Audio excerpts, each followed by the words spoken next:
Welcome to another episode of the Voices of Boyle. This week, I'm joined by Karen Stewart, whose life story intertwines the realms of nursing, holistic health, and entrepreneurial spirit. Karen talks about her background in nursing to the establishment of a holistic centre right here in Boyle. We also explore the birth of Karuna Essentials and the magic of calendula products. Karen shares insights into the creation process, focusing on the exceptional qualities of calendula flowers. She also emphasises the importance of using natural flower-concentrated formulas and dispels common misconceptions about skincare. If you'd like to know more about Karen and her business, then you can find out more information on her website, www.karunaessentials.ie. That's spelled Karunaessentials. She's also on Facebook and Instagram, and you'll find her there by searching for Karuna Essentials as well. So let's get into the episode, and I hope you learn something about the benefits of calendula flowers.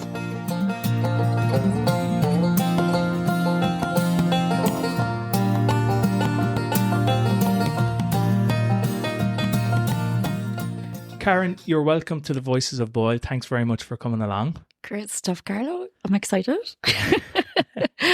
So, Karen, before we start talking about your Karuna Essentials business, let's talk a bit about where you're from and, more importantly, how you ended up in Boyle.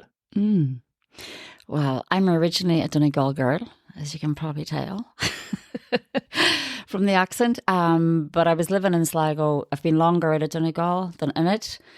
So been living in various parts of Sligo for a long time. And then, it was reaching the point, we're in a rented house, and my husband, Krzysztof, and I both love gardening and had properties before, rental properties, where we were, growing our own vegetables organically and just love that way of life and love the connection with the earth.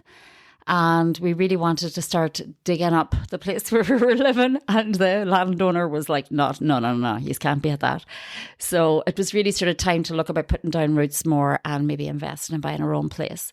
So at that time, sort of, market around where we were living in Ransborough, near Strandhill, prices were starting to go up and we had a budget. So we looked further afield in the county of Sligo, and I won't go into the whole story of how we landed here, but it was a very beautiful process where we tried actually to find the property where we're now living. Like, we tried to find it and had arrangements actually to meet an auctioneer, and he wasn't there when we landed, and we came out the road, the Clunla Road, looking for the place. Ended up actually down near Lochara at the St. Patrick's Rock, and but we couldn't find this property that we were looking for. So at that stage, we'd looked at so much in different places, like between Ballymote, Killarney, Clunlu, that we just decided, no, enough of this property search and let it be. And then I think it was about 4 or 6 weeks later, I went down to the local shop in Ransborough and bought the Sligo Champion newspaper back then. It's a great old newspaper, and I don't normally buy the local paper. Anyway, I opened the property section and there was the same property, and they had a price on it, and the price had come down 40,000. And I was like, right, it's still available. That's a sign. We were on the phone the next day to the auctioneer, and Krzysztof Amico, actually our son, came out the next day to see it. And I couldn't go that day. And then I landed the next day to see it, and that was it. Absolutely. We just knew straight away. And what year was that in, roughly? That was in 2003. Okay, so that's when you kind of officially moved to the Boyle. Actually, it's around this time of year. Yeah, right, it's October, November. We'll be here 20 years in December. Nice. Yeah. So you also have a background, Karen, in nursing, holistic health and child psychotherapy. That's right. Could you talk to us a bit about that background? Yeah. So, I have a background in nursing. So I worked in an intellectual disability area. So I've actually worked in the Brothers of Charity here in Boyle, up in Abbeytown for years. Started there a few months after I landed in Boyle. And then I also I'm more of a natural person than a kind of a medical model person. So for years, I had sort of 1 foot in the nursing and 1 foot in holistic health. I qualified doing massage therapy way back when I lived in London back in the late 80s, early 90s. So I would have had a massage therapy practice in Sligo and worked on the cruise ships in massage therapy and in spas at sea. So was always kind of, seeking to get back into that. And like we had the Holistic Health Centre, Corona Flame, on the main street of Boyle, where the girl is now at the herbal clinic next to Sloan. That's right. That's correct. Yeah. So we opened that in September 2004. So shortly sort of after we came to Boyle. And we're there for 5 years. Was it that long? Yeah. Yeah. We were there for 5 years. And then when the financial crash hit, in 2008, we stayed there for about a year. But then it was like the clientele had gone down. It was always our plan to move Corona Flame to the countryside. But being a blow-in, and my husband being a blow-in to the local area of Boyle, we felt it was best to establish ourselves in the town first before we'd withdraw to the countryside. So yeah, I was doing sort of the nursing and doing massage therapy for many, many years, and then was kind of really screaming for something more creative, and found out about the child psychotherapy course. And that was just... work very connected with my soul. Like it just came so naturally to me. I've always had an interest in helping children. Like at the age of 11 and 12, I was babysitting, I was always kind of, a come-to person. I used to attract teenagers that were kind of going through a difficult time in Donegal. They seemed to land at our door, either to my mother or to myself, for a bit of solace or refuge or something. And I just loved that course. It was hard going now, juggling a nursing job, a massage therapy practice in the main street of Boyle, and studying back then. That was in 2006. I started the child psychotherapy and did my 3-year course in child and adolescent psychotherapy.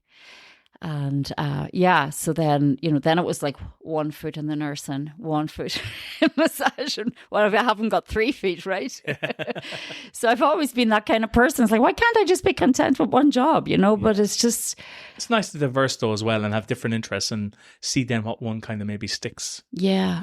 And I think it's different seasons in your life. It's just different, as you're growing yourself as a person. Like I'm very focused on personal development. So I think it's just... just different things land, or you're just magnetized to certain aspects of the work. So I think I've gone from sort of body to mind to kind of mind-soul connection now with the psychotherapy work, and then the skin stuff came in between all of that at some point, So yeah. So basically, Corona Essentials is your business or family business. Mm-hmm. So the history of that, how did that come about? Calendula is the flower, I believe. Yeah. And you make products based on the flowers. So maybe just give us a bit of history on Corona Essentials, the business itself, and we can take it from there. Yeah, interesting, because I was saying here about one of the reasons for moving to Clunloo was like wanting to have some land to grow vegetables, yeah. And like when we had our polytunnel and our organic garden down in North Sligo and Grange, we would have been reading up and learning, and we would have learned that key flowers to put in among vegetables would be nasturtiums and calendulas.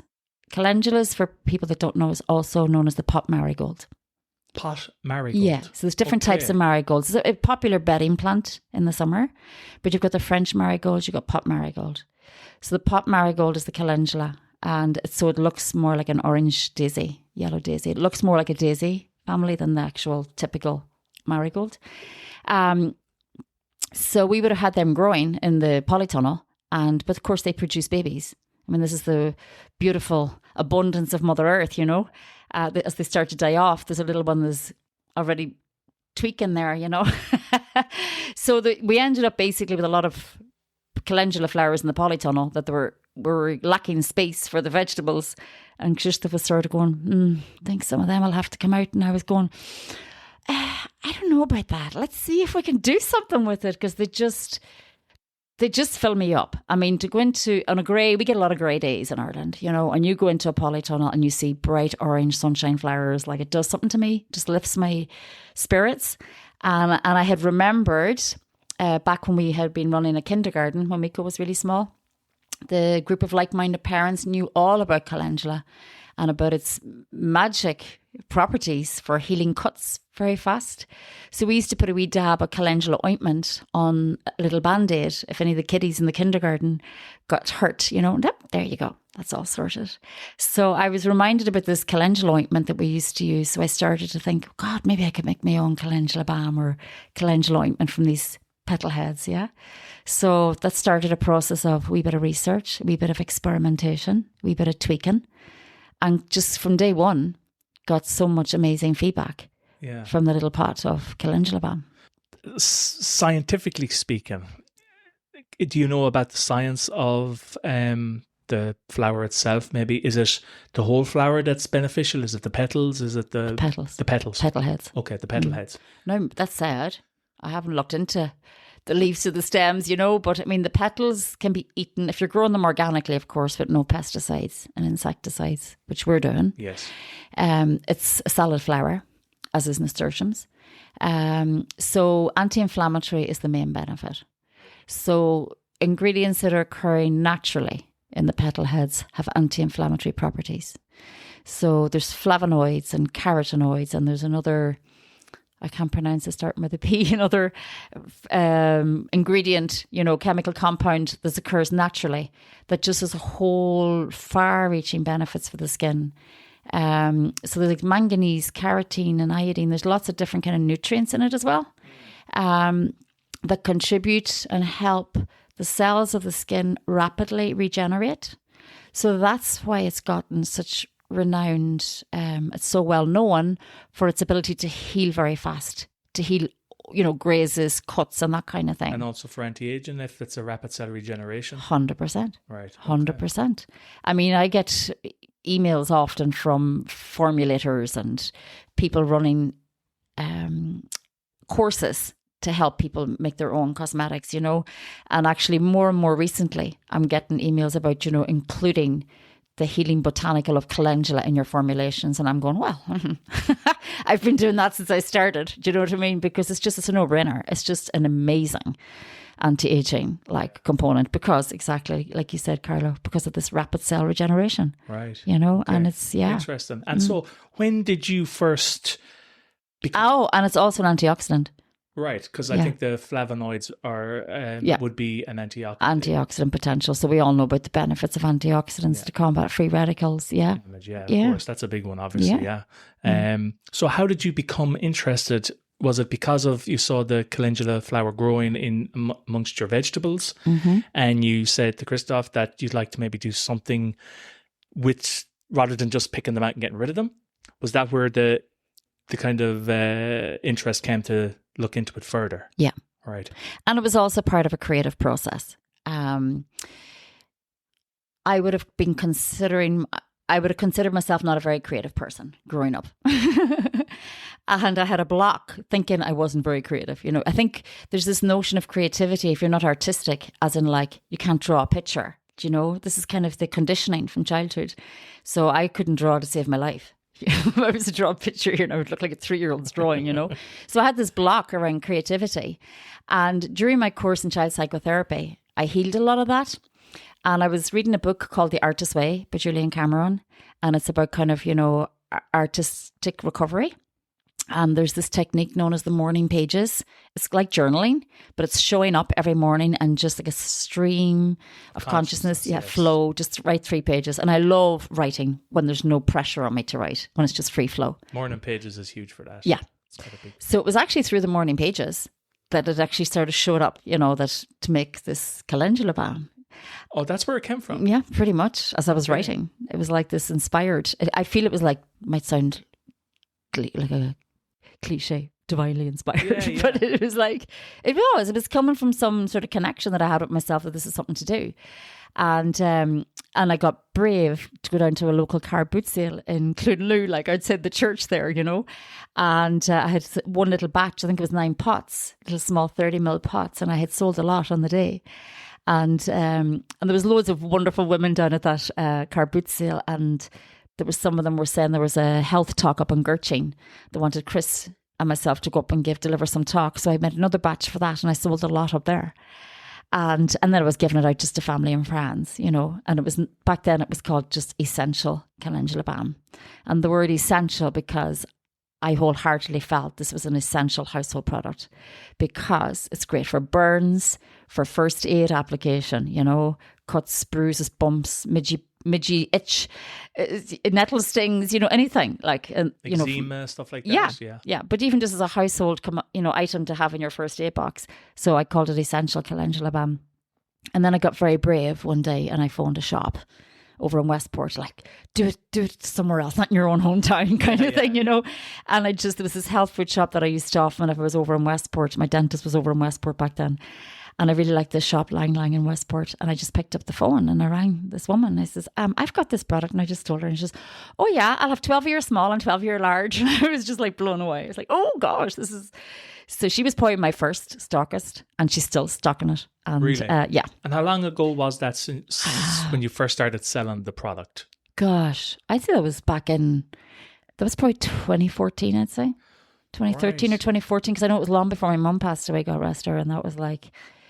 Because I know I got brave and went into Pat Brogan. And that was around the time Mum had passed away. And that was 2015, December 2015. And I already had it in over in Westport, I'd say, good few months at that stage. It might have been 2015, maybe. Might have been 2015. And then kind of the Karuna Essential kind of brand came about. Because I remember when I met you, I think it was about 2 years ago, we met down in the Stonehouse Cafe, Lovish.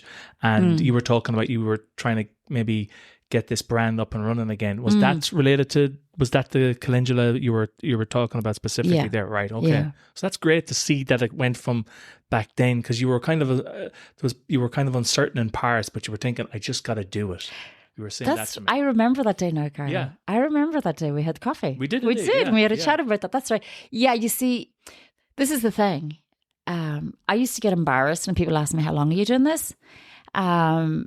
Because I suppose from an external perspective, you know, has it taken you this long to grow your business, right? But I suppose I've been a bit of a slow burner because it's had to grow in relation to my capacity and what I was available for. Like I've been running a very, very, very busy psychotherapy practice for the past number of years.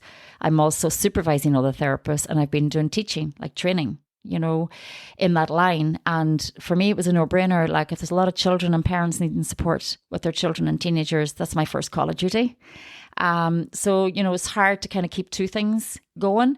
So I was tipping away, still growing the flowers. I had a few regular repeat customers. I had a few stockists that I continued to supply, and I'm always getting repeat customers. So it was tipping away on a small scale. But it was always in the background. It was the thing of least priority. It was the one, if I have time, I'll do this. I never had time for it. Yeah. And then I just became more aware, and I made a significant conscious decision coming into 2023 that I wanted to flip the priority a little bit more and go for it more. And I think it all started too with getting my website done properly last November, because I'm not tech savvy. You have to be on social media now if you're doing businesses. So I had that's what we were talking about that day. Do you remember? Right, yeah. I had huge blocks about, don't want to advertise on Facebook. I know. Do you remember that? Yeah, I do. And it was all that kind of stuff. And it was like, I have to. So overcoming blocks within myself has been huge. It has been a whole, like a personal growth journey, you know, and I suppose that's why it is now, because I'm overcoming the blocks a lot more. I'm not allowing the obstacles to hook me anymore. I'm like, nope. Gotta do this. If this is what it takes, I gotta do this. Plus you have a year now, more or less, nearly a year worth of experience of, you know, pushing the boat out, getting to these different trade shows, which we'll talk a bit about as well. But, and so can you give me an idea of the range of products you sell, maybe the different products that you have on your line? If you can maybe just talk about them. Sure. So we have the original calendula balm. Yeah, which is the multi-purpose go-to. We talked briefly about kind of things that can be used for. Yeah. And that's probably the biggest selling product of all of them, you know, and it's a wonderful traveling companion as well. If people are going abroad, for mosquito bites, great for sunburn, very soothing, very calming. It also has natural SPF in it. So it can help minimize damage to skin as a result of UV exposure. I'm not recommending that you go out and don't use your sunblock 50 if that's what you need to do. But if you're a person that's not going out to fry themselves, do you know what I mean?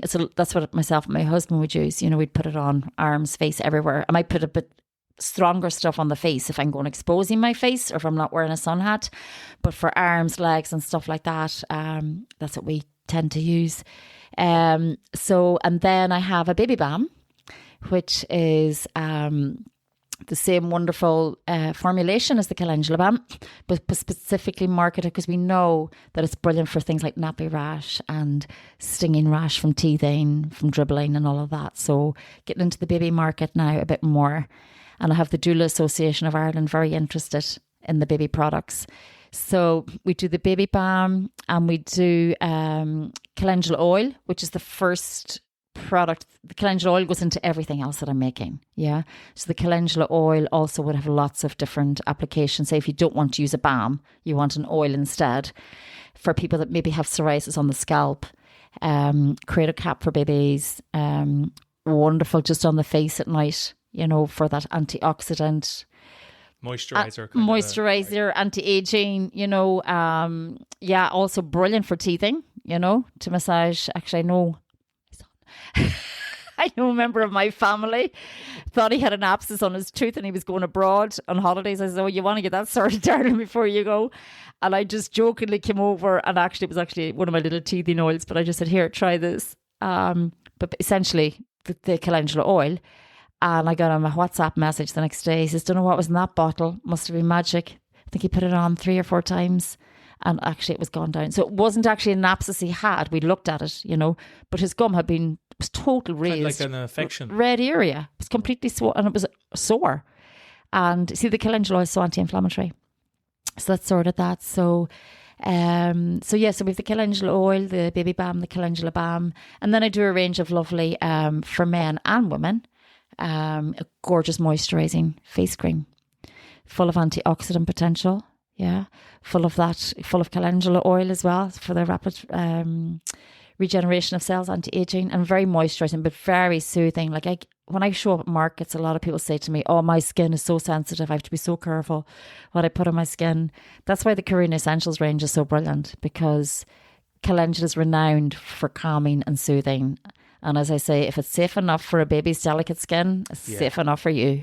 Yeah, exactly. You know, so it's really brilliant for people that do have dry skin or problem skin or sensitive skin. Right. And we do a lovely hot cloth cleansing balm for men and women as well.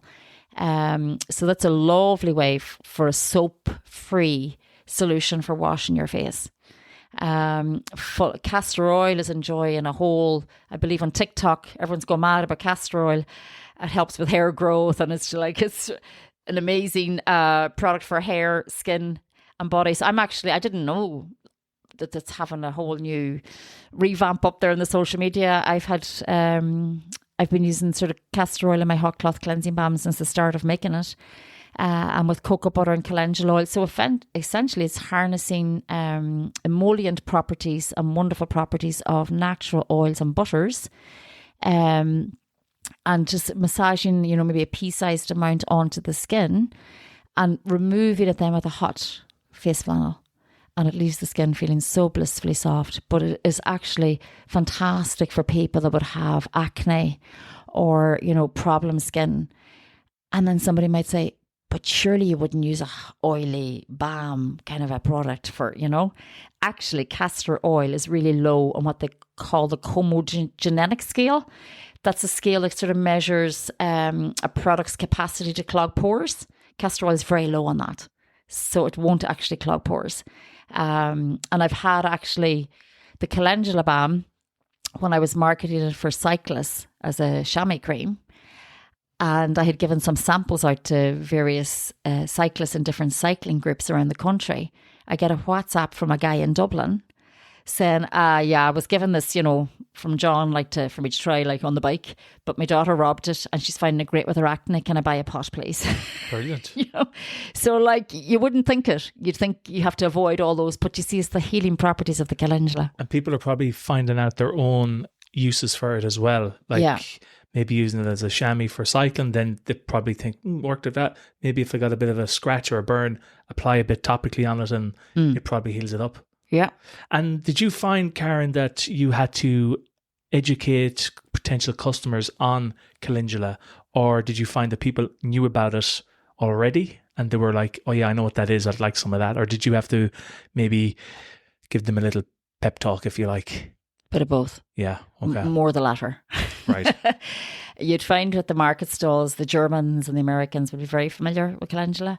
I think there's a growing awareness happening about it, but yeah, for a lot of people, there's a lot of that sort of having to give information and making people aware of the wonderful gift from Mother Nature about this flower and how brilliant it is, like for the skin, you know, and not just for the skin. I mean, the petal heads, you could make a tea also from the dried petal heads, and it will help, you know, anything inflamed in the digestive tract. Okay. Yeah. So there's so many uses from it, obviously. Yeah. Yeah. Yeah. And could you explain the process, if you can, of extracting and formulating calendula for your products? Is there a process that you use that's obviously, you know, proprietary to you, but is it that you can, is there like maybe, how do you go about from maybe the seed to getting it into the pot or the seed gold jar. pot? Seed to jar, right. Yeah, there you go. Yeah, a labour of love. It's a lot. It's a lot of time involved, you know. So yeah, like you said, Carlo, from the seed, like, you know, we take care of the flowers. We're growing them ourselves in Clunlow on site where we live. We're not using any pesticides or insecticides. So we're nourishing the soil really organically, you know, using our own garden compost, you know, making sure the soil is replenished with lots of different good stuff, you know, chicken manure, whatever else is available, you know. We actually bought a whole lot of new soil at the start of the summer because we were planting out, making more calendula beds because we were increasing our capacity. So yes, growing them, harvesting, handpicking the flowers, and then you have to dry them out. So, you know, you're delighted when the sun is shining. So making sure the flowers are really, really nice and dry before then I use that then. So it's a process of maceration then. So they're infused in a base of grapeseed oil. And they have to, like, you know, stay in that like for several weeks. And then from that then, you know, the calendula extract is sort of infused into the oil. And that's used then for all the products. Volume-wise, how many of these flowers typically would you need, for example, to go into one of your standard everyday pots? Would there be a number of flowers that it would take to get that specific? Yeah. You're just reminding me. I remember like when I was brainstorming with myself in terms of social media content. Oh wow, that'd be a great social media post. How many flower petal heads is actually in the jar? And you know, I've gone through it several times, calculating my grams of dry flowers that I put in, and then trying to calculate it. But I can't answer yet. It's one of those things that's written down as a to-do thing, and went about trying to come up with that figure, and I still haven't worked out. I can only just say that the concentration of flowers is, you know, I have a formula, yeah, and I stick to that formula. And there's quite a lot of flowers that goes into making like 1 litre of oil. Do you know what I mean?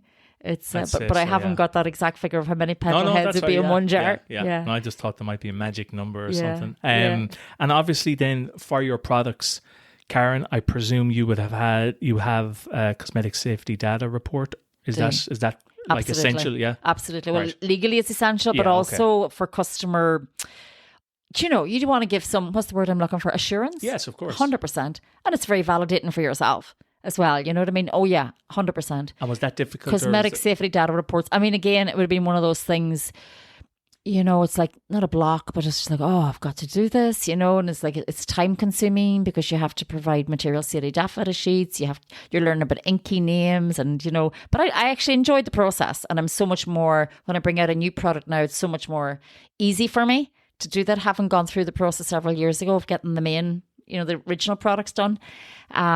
So yeah, but I took my time. I needed to find the right. At that time, there wasn't people doing it in Ireland. There's, I think there might be 1 or 2 now, but it was the UK Oxford Biosciences that I used, and I'm back in touch with them again now to get something else done. And I'm also linking in with another crowd now as well in the UK. I thought they were Irish based. I'd rather use an Irish company, but at the moment it's UK companies that I've been using. Yeah, but I have the cosmetic safety data reports on all the products. That's great. Yeah. And as you said, it's legally necessary as well. It is. Yeah. For the shampoo bars as well. I forgot to mention I have shampoo bars as well. Shampoo bars and the Breath of Bali perfume and Bali body oil as well. Yeah, and again, with no more than any of the other products, especially with shampoos, you find I found that as well. If you go looking at a shampoo, it will be deemed like organic or that, but will also have sodium lauryl sulfate in it, which I presume yours doesn't, obviously. No, it doesn't. Yeah, because that's it's how the sodium lauryl sulfate actually makes the lather on shampoos. So if a shampoo doesn't lather well, people don't think it works well, even though it does. Yeah. It's this sodium lauryl sulfate that actually gives people the perception of something being clean or good. Yeah, it's toxic. Yeah, but that's also because I was skeptical about shampoo bars, and I think I had tried one or two myself that they were more like soap. You know, they had that glycerin-y feel, and I'm just like, I like lather. I'm one of those that, like, it's a sensory thing or something. Yeah, but it is illusory. It's an illusion. You don't. And as the lady who, when I was doing my workshops and some training on cosmetic, formulations, she was saying, Karen, you don't actually need lather for it to be clean. I says, yeah, I know, but I like it. It's the same with toothpaste. Huh? Yeah. Toothpaste go on the same premise. You have to have that lathering, or else my teeth aren't clean. Yeah.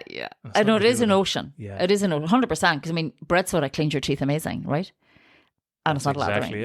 But I found safe surfactants for the earth and for the scalp and for the hair that give a lather. So right, I'm happy. So I'm happy with my shampoo. Box ticked. Oh yeah, and actually I'm getting sort of rave, particularly Krzysztof in his clinic. He does the life blood analysis.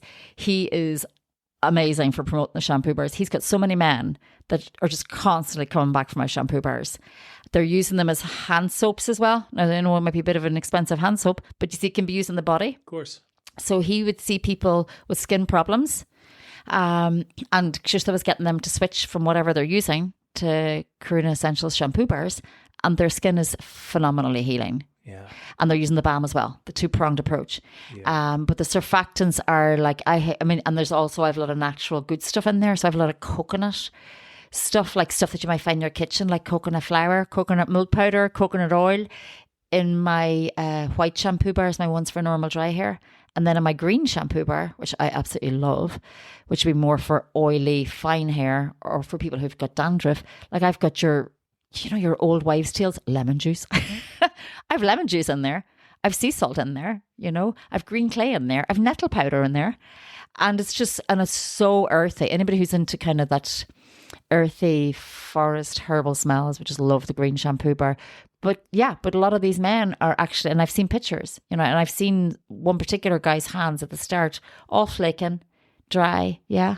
And he switched and started using our shampoo bars as a hand soap, as well as on his body, and a bit of the balm. And he's ecstatic. The hands are like smooth, no flakiness, no dryness. I wonder with like people that suffer from eczema, is it a case that obviously a lot of these conditions come from the inside, the gut, the microbiome, whatever. But I think as well that some shampoos, commercial shampoos, would be affecting people a lot when it comes to maybe, the shampoo would fall on their hair, obviously their hair, drip down their face, maybe on their shoulders. And over time that can cause a sensitivity. And maybe that is causing cases of eczema as well in a lot of people. And they don't know, what's causing it. And as if they were just to give up their commercial shampoo, but they don't know, you see. Yeah, it's a starting point. I mean, I totally agree with you. And I always say to people, if they're coming to the store, an eczema, I say, yeah, but again, it's an inside job. It's an inside job, as well as an outside job. I mean, topically for sure, calendula-based products will help soothe, and I would sell a lot of the balm, and stuff for, that moisturising, calming the itch, you see, and stuff like that. But for sure, if you're going to be using cheap, nasty chemically stuff, like, here's the thing. When you go into the shower or you go into the bath or you go into your bathroom, it's your personal hygiene you're taking care of, right? And we go in there and we want to come out and you feel you've done a great job with yourself. Like Chris and I came into information like Omiko was small, like, so back as far as the year 2000, 2001, we became aware of lots of harmful ingredients in personal care products. So for a lot of people, you're going in to the shower or to the bath or whatever, your skin is like a sponge. It absorbs everything. And you're thinking you're cleaning yourself. In a lot of cases, you're overloading your body with toxins, you know? So yeah, for people who are a bit more sensitive, if you've got nasty irritating chemicals in some of those products, you're maybe not causing it. Okay, you might be causing a sensitive reaction or an irritation. You're not necessarily causing the skin condition like you're saying from the inside, you know, with your microflora or in your gut or whatever.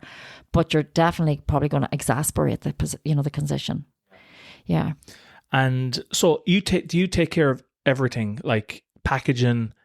Everything is done out in your house. There's no extra third parties. Yeah, we have a wee separate. Yeah. Everything is taken care of on site. Brilliant. Yeah, and I'd say that's a lot of work though as well, because apart from, you know, creating the product, the marketing, as we know, is a big portion of that business. But then, you know, packaging it up, labeling as well. I'd say labeling is, you know. My husband said to me, he says, look, if you make anything on the ploughing, he's exhibited the ploughing championship, he says, your first expense has to be a labeling machine. You know, we are sitting there like hand labeling, you know, and you're trying to get it straight, and you have to get it straight. And it's like, you get better as time goes on, but it is, as there's more demand on the products, I think I'm going to have to look into a labeling machine. But everything has been done by hand at this point. Yeah, for sure. And so you mentioned there you were recently at the Ploughing Championships. So that would have been a big event business-wise to be able to go up there and showcase your products. Tell us a bit about that. Yeah. Again, it was one of those things that I blocked for years. Right. Where Chris was prompting me, like, no, that's too big. That's too mad. But I thought maybe the Tullamore show might be more fitting or something else, you know, but it was like, no, go and do the big one. So that was a big, that was my focus probably from the spring right through up until the event. Like, because I didn't know how much stock to bring, you know, like people were saying, you need enough stock for that. Like, how much is enough? You know, I'd never been there before. I'd never been there as a consumer or visitor. I'm not from an agricultural background per se. So I'd never been, for some people growing up, the ploughing is one of the dates on the calendar for the family. You know, I'd never been to it. I just knew the footfall was very big. Like 200,000 people went through their doors over the 3 days last year. So that's a lot of people. Yeah, that'd be a lot of calendula bombs if they all wanted one, right? So anyway, I didn't know how much to bring. So my thing was harvest more flowers, have more flowers growing this year, harvest more flowers, make more oil, make more products. Yeah, build up your stock. So it was very, very focused during the summer for that. And I had a great team with me for the ploughing. Like, I couldn't have done it with just myself and Chris, you know. Our son came to help and a friend of mine from County Clare. So we had a really good team, the four of us. And it was phenomenal. It was full on. It was very hard work. I mean, it's a lot, engaging non-stop. From like, what time did it start till it end every day? I thought it was a 9 to 6 thing, but like our first day we got over there early, you know, to be there obviously early. So we would have been over there from sort of like after 7. And I think we started engaging with people from 8 o'clock on. So like on the average day, it was 8 o'clock through to 6:30 every day. It's a long day. As you said, engaging with people, maybe educating them, telling them about the product over by the third day, you're like, the words wouldn't come. It was like, you know, but look we met so many. Yeah, I love the connection with people. I love meeting people and the social banter. And we engaged with so many people, but it was great. You know, people from all over. So it was really good for the business to extend the reach. Yeah. Oh, I mean, people from all around the country, you know, from Donegal, Waterford, Cork, Kilkenny, you know, everywhere. It was a great experience. And it was just amazing to actually see and to be at the Ploughing Championships as well, you know. Yeah. And because, you know, obviously it was a big thing, the Ploughing Championships this year, they said there was no cash allowed. Did that affect, like, was there people like that were angry? They were there obviously because they had to be, but were they angry over this kind of like card only? I myself was a wee bit peeved when I heard that, you know, because I'm very much into keeping cash alive. Sure, yeah. I noticed it myself at markets since I started trading again after COVID. How many people are wanting to use card instead of cash, like even for small items, like for a lip balm, you know. It's crazy. You've no cash to pay for a lip balm. But interestingly, at the actual stall, we were delighted. You could see like, no, we're paying cash. Oh no. There was a lot of the people there were totally annoyed that the Ploughing Association had decided to say it was, when they were saying it was going cashless, they wanted people to book online in advance. It wasn't that the stalls were going cashless. Okay. No. Oh, right. no. Oh, God, no. Okay. That was just there. They wanted people to, before that, people would arrive at the gate and pay in with cash. This year. Customers, like. But a farmer, whoever was going to. Yeah. People that were actually, because you have to pay to get into the event. Sure. Before you go around individually looking at all the exhibitions, yeah? So that was what they were doing. They were wanting people to book online in advance. And there was pushback from that, from a lot of farmers and stuff, because the farmers are very spontaneous. It's like, it's a wet day tomorrow, maybe I'll go, or, it's too wet today to go to the plough, and maybe I'll go tomorrow. The weather might be better. It's a very spontaneous thing for many of the farmers. And, we would have heard from some customers at our stall, a lot of people were pretty put out by that. And I don't know if it was true or not, and I don't want to badmouth the ploughing in case I want to go back again. But some people were saying that they were charging €5 extra at the gate if you were paying by cash. I don't know if that's true. So I don't know, there was just rumour about that. It wouldn't surprise me though. We were doing the opposite though. If people were paying by cash at our stall, we give them a discount. Exactly. But that's the way it should be. Yeah. And at least give people the option of if they want to pay on the door by cash or card. But if that's true though, that people were being charged extra, it just shows you the kind of angle that they're trying to go with. But anyway, that's a separate topic. It's a separate topic, yeah. Yeah. So feedback from customers then that you've sold your calendula products to. Give us some kind of indication of how, obviously there's been a windfall of those, I presume. There's a lot, and people can read about them too on our website, CareerEssentials.com. There's a lot of happy customer comments, and we get them all the time. And I've one that sticks out for me a lot is a lady. She would have been a customer. She would have bought my products initially in Strandhill Market as far back as 2015, and she is still 3 pots at a time of the Mangala face cream. Like, she stocks up she loves the face cream, but she also buys other products. She loves trying out new stuff. But I mean, she's just she's 80 years of age, and she's just recently loving my Bally Body Oil, and she's saying things like, Karen, 3 problems in 1 week gone. Cat scratch on my neck from my lovely friendly pet, gone. Itchy earlobes from new earrings, gone. Dry patch on my elbows, gone. And she just sends me the email. I don't ask her for this. She's just feeding back all the time if she's tried something new. So she's probably one of my top happy customer feedback persons.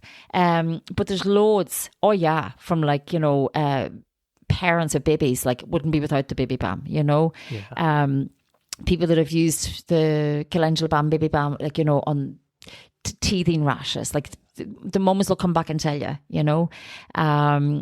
I got over at an event in Athy, County Kildare, last year. This woman came to the stall, and her 16 or 17-year-old son was with her. He had very bad sort of acne condition, and she bought the hot cloth cleansing balm for him. And I didn't ask for it, and I would have very few Google reviews yet, but someone prompted me. She says, there's a review of your product up on Google, and she had put it up there. She's within a few days, his condition was visibly looking a lot better and feeling better. There's a lot of happy customer comments and the lip balms. We're coming into lip balm season. I've had people, when I first started trading in Strandhill, I remember this one woman comment. She goes, "Oh, I've tried everything. Labello, this, that and the other, Burt's Bees, blah, blah, blah."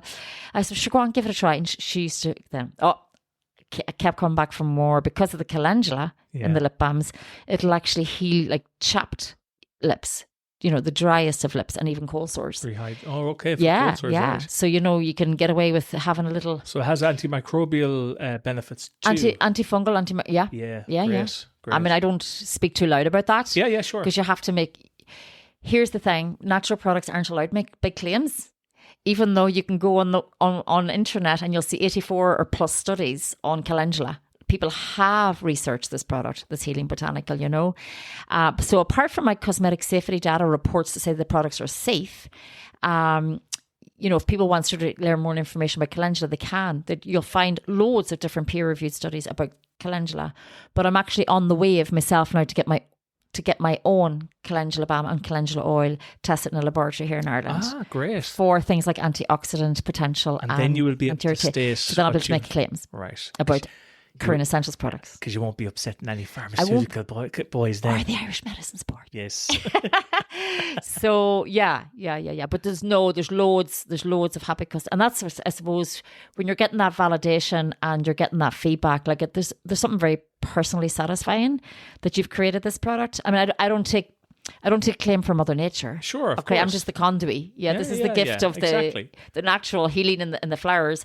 But yes, I am sort of, supporting, obviously getting it into the jar. But the personal satisfaction that I get when people just say, oh, like this woman from Northern Ireland, thank God you're making these products, because some people are really sometimes at their wit's end to find something that'll work or something that'll soothe or something that'll calm if they've got irritations. Yeah. And then they find something that's like, oh, like I had a lady recently, a customer in Sligo, and I was hand delivering her Mangala face cream to her because we were meeting for something different.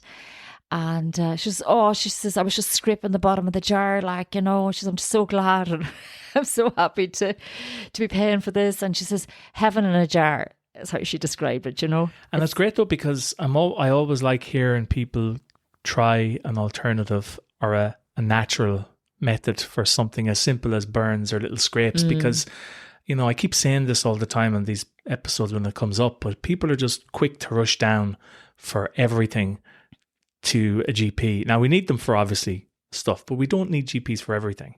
And I just think it's great to see like natural products, especially made by local people, coming up and working, which is the most important thing as well, that they're actually working and giving people relief from, itches, whatever it is. So it's great to see. And I think if we went down that route more, our bodies in time will thank us for it. Yeah. Because we're just, we're being bombarded so much with chemicals all the time that sometimes we just need to sit back, say, do I need this product, pharmaceutical product for this, or is there an alternative? Yeah. And it's only in recent years I've really come to kind of understand that from a personal point of view, that, there is alternatives out there, even though I don't think they should be called alternatives, but that's this is the way it is. But so that's great to see that you're getting so much good feedback from happy customers. It just gives you validation, as you said. Yeah, and I think it's also, as you were speaking there, Carla, I was thinking of the word nurture, and it's like, I suppose Karen Essentials has been nurtured over the years by my not giving up on it. Like continuously, growing the flowers and, taking care of them. And of course, it keeps me in the garden, which I love. I love the gardening. For me, it's just so therapeutic. I love weeding. Can you imagine? I love it. I love and when I garden, my hands are in the soil. Like I just love the contact with Mother Earth. They're so grounding for me. But the products have a very nurturing feel to them, and when you are nurturing and tending the flowers, like the raw ingredient yourself, locally, like you're not ordering in flowers from somewhere else. You're not ordering in the base oil from somewhere else. You know what I mean? You're actually creating the healing ingredient. You're looking after that. You're nurturing that. You're producing it on site, and there's so much nurture and taken care of from start to finish, from the, as you said, seed to jar. Seed to jar, yeah, and exactly. Some people have told me that that's palpable, that they can really feel that quality. There's it's vibration, the good healing vibration in them. Yeah, of course. Yeah. So we have Christmas markets coming up and you're going to be busy in the next couple of weeks for them. So tell us a bit about that. Yeah. So locally here in Boyle, thank you, Patricia Golden. I'm getting into the King House Craft Fair. Oh, that's great. I wasn't in there last year. I was too late. So I'm delighted that I'm in this year, because I love just meeting the local people, and I've been a local business. So yeah, I'm going to do one in Dublin actually in the weekend before that. Be the first time I've gone to Dublin to do a market. And then I'm going to do the Foxford Craft Fair over in Mayo in the first weekend in December. And I'll be in Strandhill Market at the start of November, and I'm just not quite sure yet if I'll be in there again in December. I'm hoping to, but there's such a lot of vendors like the Strandhill Market, so I'm not sure if I'll get in there in December or not. But yeah. And when is the Boyle market on? The King House Craft Fair is the Friday evening and the Saturday of the weekend of the 19th of November. It's earlier this year. It is earlier this year. Yeah. I think it's so that'll be this Friday evening, I think it's the 17th, isn't it? And Saturday's the 18th. Right. Yeah. So that's so people look out. Yeah, it is. There. It's like the middle of November as opposed to the end of November. Yeah. And so where can people if they're not going to be at them Christmas markets, where could they actually buy your products? Is there stockists that you have? Yeah. Right. So locally in Boyle at the moment, the place that has it is the Boyle Craft Shop. Okay. Yeah, there it is. Yeah. Obviously they can get it online, caroonessentials.com. We have an e-commerce website.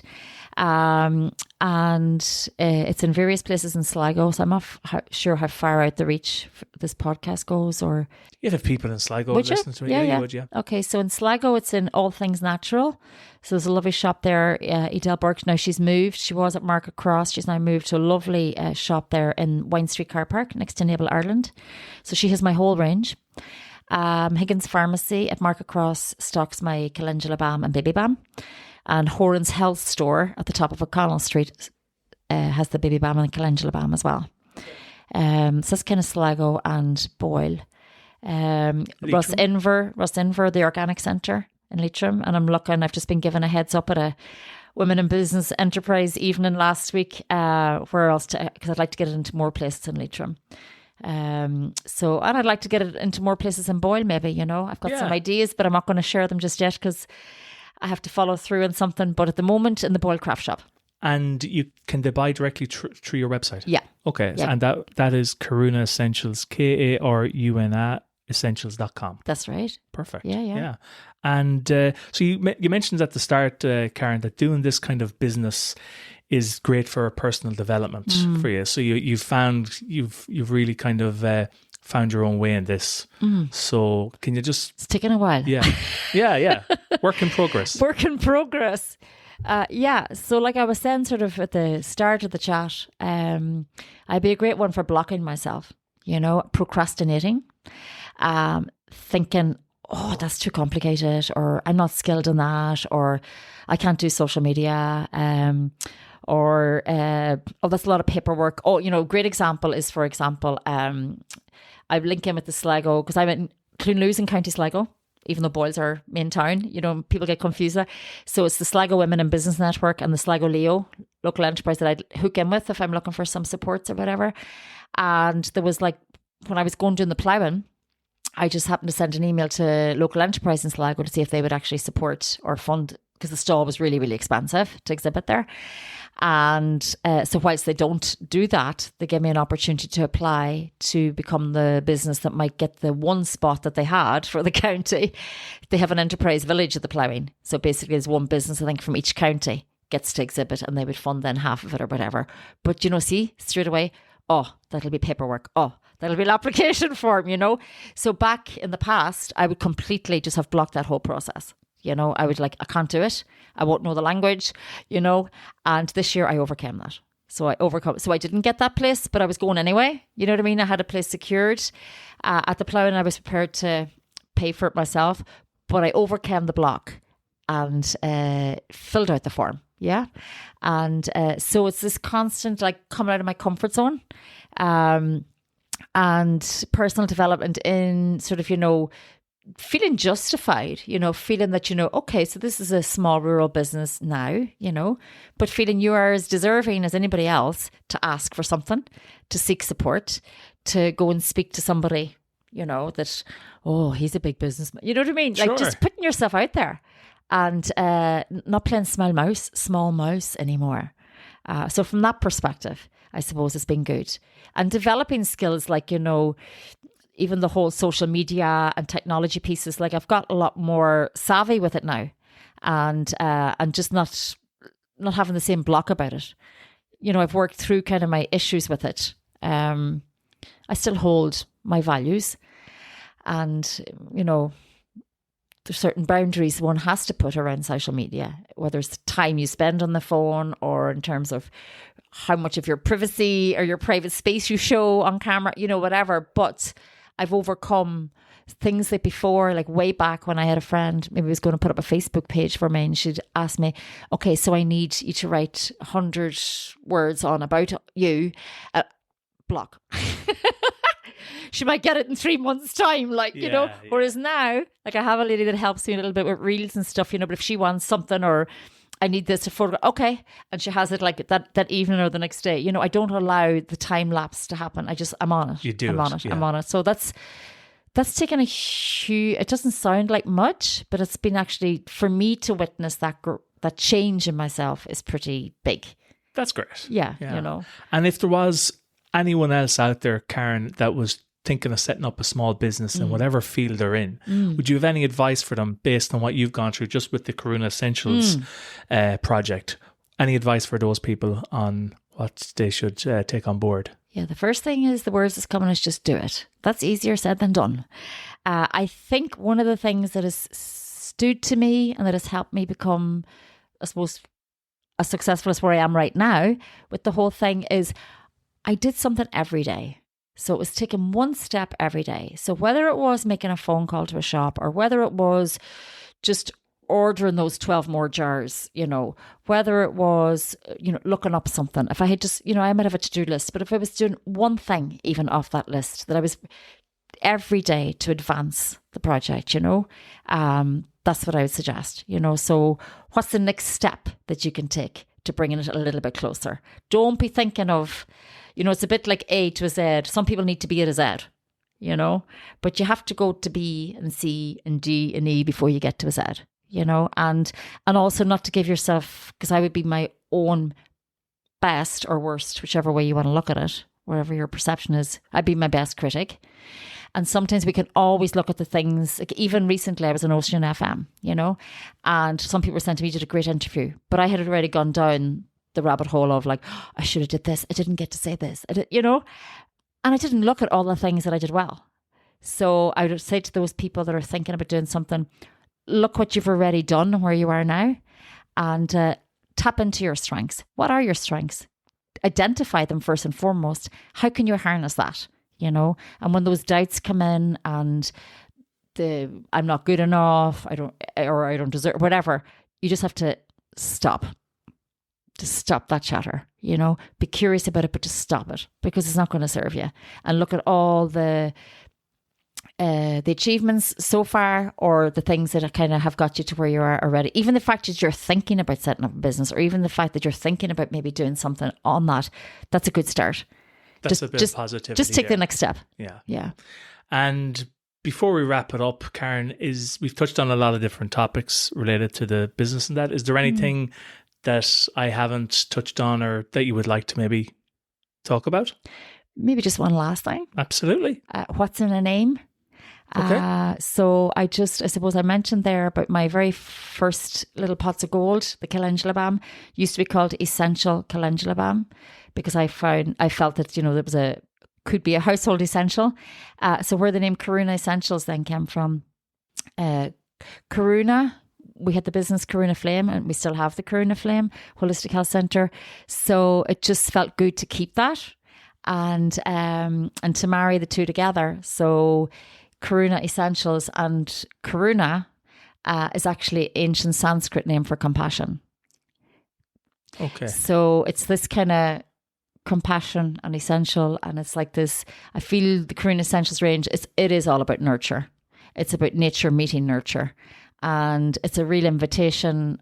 I would like to think that people are the consumers of, if they decide to give any of these products a try, to invite that compassion for oneself, to invite self-care, and to kind of just, you know, tune into kind of the nature and the capacity of nature to nurture us. And that's really what's in the jar. That's the essence of Karuna Essentials for me. That's spot on. Lovely. Well, listen, Karen, thank you very much with your time, and I wish you all the success in the future for your business. And thanks very much for coming on to Voices of Boyle. Thanks a million. And thanks for having a blow-in like me. Not at all. Thank you very much, on the podcast. Karen. Thanks, Carlo. Bye. So that's it for this episode, folks. I hope you enjoyed listening to it as much as I enjoyed recording it. If you like the content, we'd really appreciate it if you could share it. You can follow us on Facebook by searching for Voices of Boyle, and you can also contact us on our website by visiting voicesofboyle.com. We're always looking for new guests, so if you'd like to be on the show, or if you know someone who you'd like to join us, please reach out to us via our Facebook page or website. Thanks very much, and we'll chat to you again soon.